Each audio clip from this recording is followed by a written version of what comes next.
নিজেই যদি নিজেকে নিয়ে ফিকির করি যে আমি মুসলমান, কিন্তু মুসলমানিত্ব কতটুকু আমার ভিতরে আছে, আমি আমার প্রত্যেকটি কাজে আমি ইসলামকে খুঁজি কিনা, আমি যে কোনো একটা কাজ করব এটার মধ্যে ইসলাম কি বলে এটা আমি খুঁজতেছি কিনা, আমি আমার মেয়েকে বিবাহ দিব, এই বিবাহটা শরীয়ত মোতাবেক হইতেছে কিনা, এই বিবাহের আয়োজনটা ইসলাম মোতাবেক হইতেছে কিনা, এটা কি আমি খুঁজতেছি কিনা, এটা আমি দেখব। এরকম যত কাজগুলো আছে প্রত্যেকটি কাজের মধ্যে আমি ইসলাম খুঁজতেছি কিনা, এটার মধ্যে ইসলাম কি বলে, ইসলাম কিভাবে করতে বলেছে সেভাবে করতেছি কিনা, এটা যদি আমি না খুঁজি তাহলে মনে করব আমি আমার মধ্যে ইসলাম নাই। শুধু নামাজ পড়ি, মসজিদে গিয়ে মাথায় টুপি দিয়ে নামাজ পড়ি। হাদিসের মধ্যে এটাও আসছে এমন একটা সময় আসবো মসজিদ ভর্তি মুসল্লি থাকবে কিন্তু নামাজি থাকবে না একজন, মসজিদ ভর্তি মানুষ থাকবে কিন্তু একজনও নামাজি হবে না, নামাজি থাকবে। কারণ আমরা ম্যাক্সিমাম মানুষ নামাজ পড়ি কখন, যখন নারী পাকা হয়ে যায়, বয়সটা একটু ভারবার হয়ে যায়, তখন মসজিদের দিকে আসে।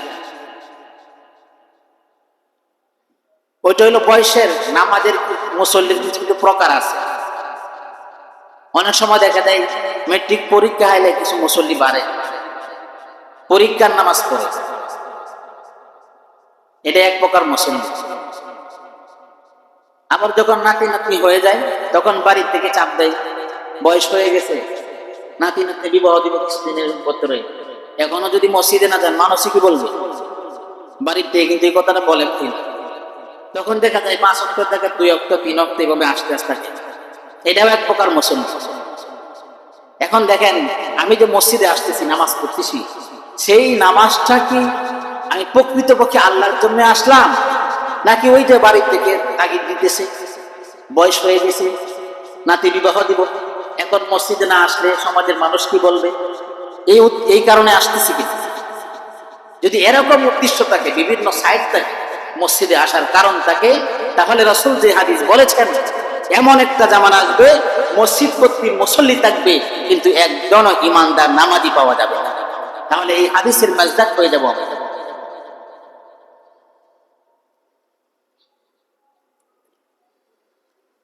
এই জন্য নিজেকে নিয়ে ফিকির করা, নিয়তকে সহি করা, আমি কি জন্য মসজিদে আসতেছি, আমি যে নামাজ পড়তেছি এই কি নাকি এই জন্য, নামাজ না পড়লে সমাজের মানুষ কি বলবে এই জন্য, নাকি নামাজ না পড়লে আমার কবরে আগুন জ্বলবে, নামাজ না পড়লে আল্লাহ নারাজ হবে এই জন্য, এটাকে সামনে রাখতে হবে। ইবাদত করতেছি কি জন্য, আল্লাহর জন্য না, এটা আমার ভিতরে খেয়াল রাখতে হবে। আর যে কথা বলতেছিলাম, দুনিয়ার যে কাজগুলাই করি না কেন প্রত্যেকটি কাজের মধ্যে আমি ইসলামকে সামনে রাখি কিনা, যদি সামনে না রাখি তাহলে আমার ভিতরে মুসলমানিত্ব কতটুকু আছে এটা আমি নিজেই বুঝতে পারবো নিজেকে। কাউকে আঙ্গুল দেখায় বলার কোনো দরকার নাই, নিজেকে নিয়ে যখন নিজে ফিকির করব তাহলে নিজের ভিতরে ইসলাম কতটুকু আছে এটাই আমরা বুঝতে পারবো।